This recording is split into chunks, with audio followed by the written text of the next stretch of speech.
Last night, before I fell asleep, I watched not just one, but several comparison/review videos of iPhone 12 and iPhone 12 minis. I'm not even buying a phone or is relatively considering buying a new phone. I don't know why I did that. And I caught myself. I was like, what are you doing right now? And then I made an excuse. I was like, you know what? Maybe this is a good option for my sister, or this is a good option for Taro. But then neither of them asked me to watch comparison videos of iPhone 12 or iPhone 12 mini. Nope. I don't know why. I just did it on my own.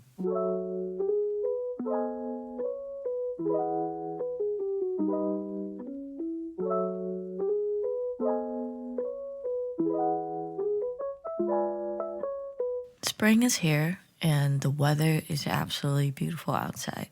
Now, this is the perfect condition to go out with some friends, probably explore Seoul, or, for me, explore Seoul. For you, probably doing something somewhere else, wherever you are in the world. Well, the first condition being you have to have friends, right? And sadly, currently in my situation, I wouldn't say I quite made a friend in Korea yet.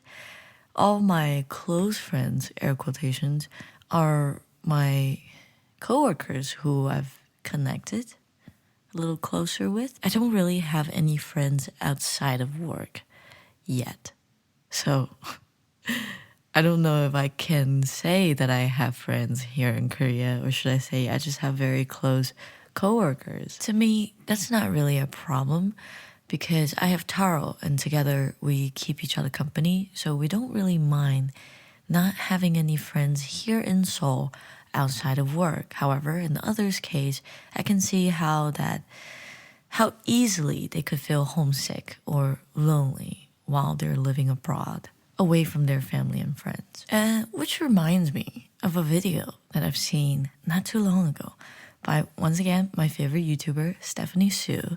She is the YouTuber who does mukbang and true crime cases while she eats. And I also listen to a podcast. Her podcast is really good. It's called Rotten Mangoes, where she covers a little bit more gruesome cases. Why am I suddenly advertising for her channel? I'm so sorry. But the point I was trying to get at was recently she made a video called I am 25 and I have no friends. And to me, I was like, oh, our ages are super similar. And I second this. She talked about how she has a handful. Well, not even a handful, just one or two friends who she can open up to and feels comfortable talking about various aspects of her life. So close friends, right? And a bunch of acquaintances, just people that she encountered and made connections with. And I am exactly the same. When I was younger, I was an extrovert, like with the capital E. I was very outgoing. I loved making friends. And the thing I remember the most was that when I was in a social gathering, my main task, my main goal was to make sure that no one feels left out. I vividly remember that. And because of my personality, I made a lot of friends. But as I age, that number is sharply reducing itself. And I'm no longer the extroverted person that I once remembered being. I am now an introverted person. Maybe you can call me an introverted extrovert, and I only become an extrovert when I feel comfortable around someone. But most of the time, I'm like lowercase introvert because, I just want to be invisible in most social situations. And I think that's due to the fact that I learned how to say no. Or should I say how to avoid unnecessary socialization. Sounds like an easy thing to do, but it's not. It takes a lot of practice. Before, I would often find myself in situations where I don't really want to be here, but I felt that I needed to be here. That's not very productive, as I've learned many years down the road. I wasn't really there because I wanted to be there. I was there because I thought I needed to be there, that my presence was required in order to be a part of said friend group. And naturally, as you age, you just kind of lose the amount of energy you had back when you were younger. Think about yourself as a freaking iPhone battery, okay? The longer you use that iPhone, your battery capacity is gonna go down. And same goes with your energy. And I realized while I was aging, I've started this process where I was pruning my emotional outlets. I'm not talking about outlets in a way which I express my emotion, I express my frustration. No.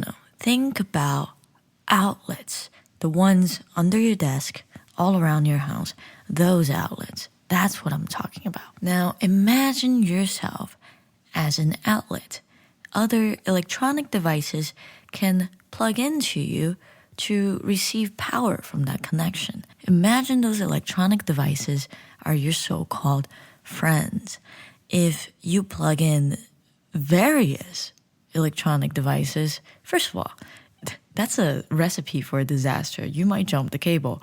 And it's just overall dangerous, right? You're draining out so much energy. Not that outlets have feelings, but if that outlet was you and you were emotionally supplying so many different outputs, I would lose my mind if I was an outlet. So now I feel bad for the outlets around my house because they all have extension cables connected to it. I am sorry. I will try to do better. But going back to my reference, in order to be a healthy outlet, you need to cut out some unnecessary electronic devices, quote unquote, in your life. You need to pull those plugs. You don't need them to suck out your energy. I know it sounds very cold-hearted, and before I would feel the same. I'm like, what do you mean you don't need me in your life? I can give you happiness. But if you are not crucial to the functionality of the whole package, aka you, don't keep them plugged in. It's just a waste of your energy in the end. Funny thing is, Stephanie's fiance, which their combination is very interesting. Her fiance is Chinese, and then Stephanie is Korean, which in my case, I'm Chinese, and Taro is Korean. So we're basically the flip-flop version of them. But Steph fiance is how we address Stephanie's fiance, said the cold hard truth. Friends are waste of time, waste of energy, waste of money. It's hard, it's harsh, but it's true. I will not deny that. Truth is, any relationship you make in this world, whether it's friendship, a romantic relationship with your family, relationship with your pets, relationship with your plants. I don't know what kind of relationship you have out there, but any relationship requires attention for retention. It's a high maintenance connection. Some are obviously not worth it, but some are definitely worth it. You are legit like a candle. You are burning yourself to light up someone else's world. So you better be choosy of who you are burning yourself for. Well, to clarify, I'm not saying I'm antisocial. I need friends too, but I've become more selective. It's like the saying that you should pay attention to what you consume after you hit 25 because your body is going downhill. Well, same goes for other aspects of your life too.